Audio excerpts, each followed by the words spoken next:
Lay up for yourself treasure on earth, but lay treasure in heaven. This begins a new section of the sermon where Jesus is now going to talk about treasures earthly and heavenly. The believer must guard against the world, the flesh, and the devil. Jesus is going to be dealing with a battle against the world. He will look at two issues: the love of the world, the anxieties the world creates. This could be subheading under the whole section of the believer's relations to the world and the Father. We have just been looking at the spiritual life of the believer. Is giving, is praying, is denying himself. In each case, we saw that these things should not be done in such a way as drawn to the attention and thus the adulation, excessive admiration of the world. In other words, we must focus ourselves, our minds, into heavenly things, that's not the worldly things. In this section, we will be looking at the material life of a Christ believer. We will see his attitudes towards the temporal things that the world offers and the eternal things that the Father offers. We are in the world, but not of the world. Jesus prayed in John 17:15 says, I do not pray that you will take them out of the world, but that you will keep them from the evil. We will find out the real issue is not how much of the world do you possess, but how much the worldly things possess you. The basic principle that is stated, lay not up for yourself treasure on earth, but lay up treasure in heaven.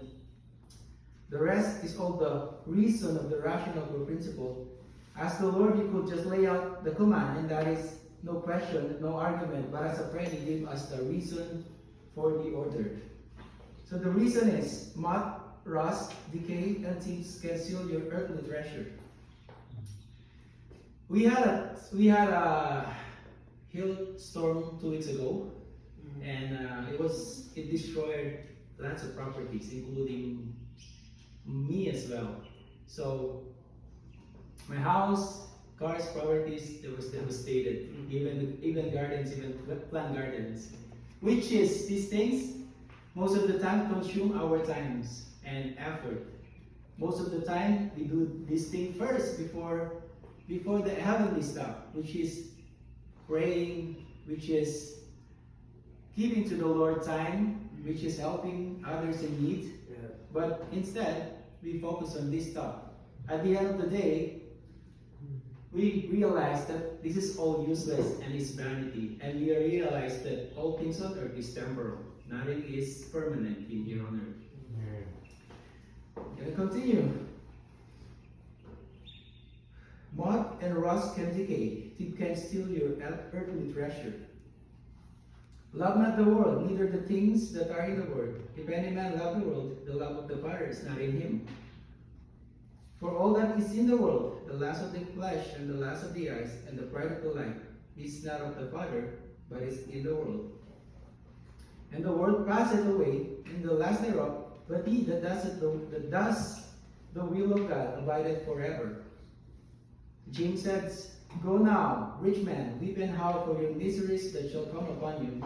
Your riches are corrupted, and your garments are moth-eaten. Your gold and silver is cankered, and the rest of them shall be witness against you, and shall eat your flesh. As it were fire, ye have hid treasure together for the last days. Treasure is real danger with prosperity. So it's just saying that whatever we bind on this earth, wherever our attention focused to, will not last. We won't gonna take them when we die, doesn't we? So these earthly possessions is just temporal. So again, we should lay treasure up in heaven, not here on earth. The eternal things, not just the earthly things. The Bible says that there is real danger with prosperity. I guess there's nothing wrong with prosperity. It's just the way you handle your treasures, your earthly possessions. We must use them in a proper way that is honoring God and not consuming the time that we have here, that we satisfy the gratify of the flesh. In Deuteronomy verse 8:10 to 13, it says like this. Actually, it's 8:10 to 14. He warned us that when thou hast eaten and art full, then thou shalt bless the Lord thy God for the good land which he hath given thee. Beware that thou forget not the Lord thy God in not keeping his commandment and his judgment and his statutes which command thee this day. Lest thou hast eaten and art full, and hast built goodly houses and dwelt therein. And when the herds and thy flocks multiply, and thy silver and thy gold is multiplied, and all that dust is multiplied, then thine hearts will lifted up. Forget the Lord thy God, which brought thee forth out of the land of Egypt for the house of bondage. Most of the time when life is prosperous, most of the time when we were in abundance, we tentatively forget God. But the Bible warns us that we don't forget God. We should do the things that he wants us to do before anything else. Worldly riches brings their share of woe. Back in the day, I have an employer. So he owns 3 businesses here in Calgary. He goes one store at a time. Then he takes his whole time on these 3 small businesses to prosper. So you work I think 20 hours a day, even to just attend to his business. One day, his wife was looking for him, and his sons looking for him. He didn't go home. Then they just finally found him. He was in the parking area. Disease, lack of sleep, too much worry about his business. Kenny was only like 30 something years old. He was young. I think he was 37 years old when he was dying. Yeah. But that's just an example of too much worrying and too much worrying about the future, too much time for these earthly things that really we cannot take it to heaven. I know we have needs, we have everyday needs, but if we put too much on this stuff, we only need basic stuff like food and clothing. The problem is man is greedy. He wants to take all. He put all of his effort and time just to gather too much stuff, too much things that really he doesn't need it. He doesn't need them. Solomon worried about who would inherit all his wealth that labored so hard to amass. He fears that lest he should just waste his foolish expenditure. So King Solomon was so rich.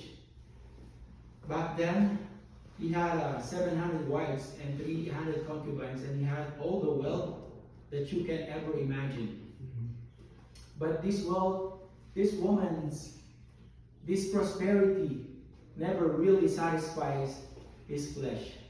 Because back then, God warned him not to get a woman from the other tribes, but only get a husband, a wife from the Israelites. Her wife take him away from God. So his heart was drawn onto this earthly pleasure instead of God. But later on in his life, he repented. That he said that this is all vanity. The most important thing is to search God, to serve God. That alone is eternal. My kids sometimes. I'm just telling this because sometimes people are lavishly spending a lot of money to those things that are unnecessary. My kids sometimes spend even more than me. Spend more foods. Spend more on the foods and the clothing. I spend less because I want to save some money, right? Yeah.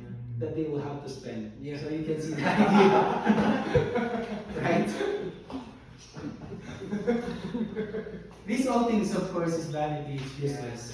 Later on, right now, I'm thankful that they realize that life is not like just like that. They're starting to work. They start seeing the real value of money. Again, Solomon said in his later life, then, therefore I hated life, because the work that is wrought under the sun, grievous unto me, for all is vanity and vexation of the spirits. Yea, I hated all my labor which I had taken under the sun, because I should leave it unto the man that shall be after me. And who knoweth whether he shall a wise man or a fool, yet he shall have a rule over all my riches which I have labored, and have shewed myself wise under the sun. This is vanity. The psalmist observed like this, surely every man walketh in a vain shoe, surely his spirit in a vain, he heapeth up treasure, and knoweth not who shall gather down. Luke's gospel records a parable of Jesus in this subject. And he spake a parable unto them, saying, the ground of a certain rich man brought forth plentifully. And he thought with himself, saying, what shall I do, because I have no more room? Where will I bestow my goods? And he said, this will I do. I will pull down my barns and build greater, and there will I bestow my fruits and my goods. And I will say to my soul, thou hast much good laid up for many years. Take this thine, eat, drink, and be merry. But God said unto him, thou fool, this night thy soul shall be required of thee. Then whose shall those things be which thou hast provided? He's just saying that we all want to keep all the treasure in our life, putting much effort and time on these earthly things, but then again on the last moment, God will gonna take us, and then this stuff we're gonna leave behind. I just remember Steve Jobs. Steve Jobs, creator of the Apple, right? You all know he's gone, right? How much money he owns? He didn't even have to enjoy those money. Again, God told us that to put His trust on Him, to just do the things that are necessary, not this foolish stuff. Not this gathering of treasure here on earth. Instead, put up treasure that are heavenly. And continue. How do we do that? It's just speaking. How do we do that? How do we keep treasure in heaven? It was laid up like this. Jesus has spoken much about the rewards in heaven, as well as the loss of rewards. Back in the book of Matthew, verse 5:12, it says like this: rejoice and be exceeding glad, for great is your reward in heaven. For so persecuted they have the prophets which were before you. Matthew 5:46, it says like this: for if you love them which love you, what reward have ye? Do not even the publicans the same? Take heed that ye do not your alms before men to be seen of them, otherwise ye have no reward of your Father which is in heaven. Therefore, when thou dost do alms, do not sound the trumpet before thee, as the hypocrites do in the synagogue and the streets, that they may have glory of men. Verily I say unto you, they have the reward. Matthew says like this: that thine alms may be in secret, and thy Father which is in secret shall reward thee openly. Jesus Christ said, but thou, when thou prayest, enter into thy closet, and when thou hast shut thy door, pray thy to Father which is in secret, and thy Father which seeth in secret shall reward thee openly. Moreover, when ye fast, be not as the hypocrites, as of a sad countenance, for they do disfigure their faces, that they may appear to men to fast. Verily I say unto you, they have their reward. And whosoever shall give to drink unto the one of these little ones a cup of cold only in the name of a disciple, verily I say unto you, he shall see in no wise lose his reward. For the Son of Man shall come into the glory of his Father with his angel, and then shall reward every man according to his works. For whosoever shall give you a cup of water to drink in my name, because you belong to the Christ, verily I say unto you, he shall not lose his reward in heaven. These are the heavenly things. So we give to the poor, we help the needy, especially the widows. These things are eternal. In Revelation 12, 22:12, the Bible says, "And behold, I come quickly, and my reward is with me, to give every man according as his work shall be." This corresponds very closely with the prophecy of Isaiah. He said, "Behold, the Lord will come with strong, and his arm shall rule for him. Behold, his reward with him, and his work before him. How can I lay up treasure in heaven?" David said, "For when he dieth, he shall carry nothing away, his glory shall not descend after him." Again, Ecclesiastes, "As he came forth of his mother's womb, naked shall he return to go as he came, and shall take at nothing of his labor, which is may carry away in his hand." Timothy said, "For we brought nothing into this world. Certain, we can carry nothing out. It is obvious that I cannot take them with me. That means they must be sent up in advance." So again, I just want to make me clear that gathering up treasure here in heaven is useless. Gathering up treasure in heaven, which is doing good to our fellow neighbors, putting much effort into God's word, praying for one another, helping one another, giving reverence to God's word, that is the treasure we have in heaven. And again, the most important thing is we have Jesus Christ in our lives. And we obey and follow his desires and commands. Surely life will be complete and peaceful and contented if you follow this on earth. Not only it will be benefited you from this moment, but it will benefit you more over to the everlasting life ahead with God's kingdoms. Amen. That is the most important things. I would say but we also tend again to waste our time into all foolishness unto this world. We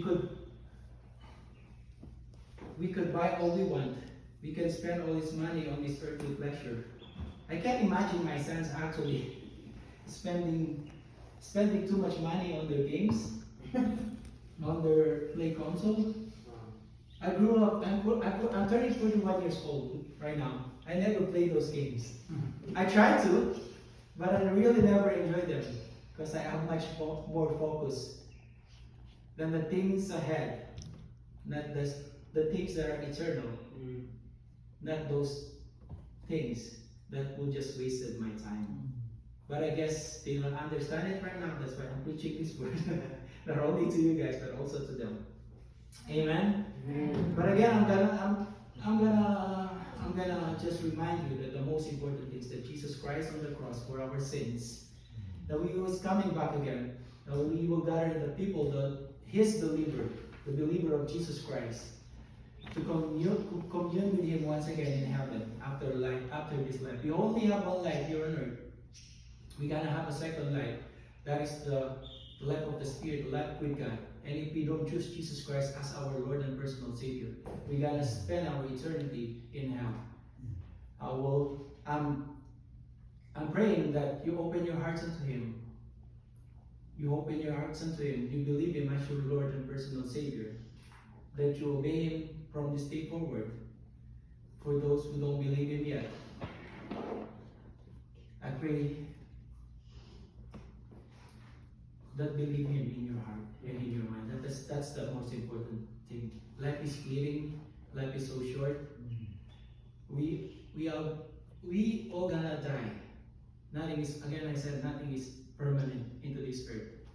I urge you to take Jesus' advice, that believe in Him for our salvation.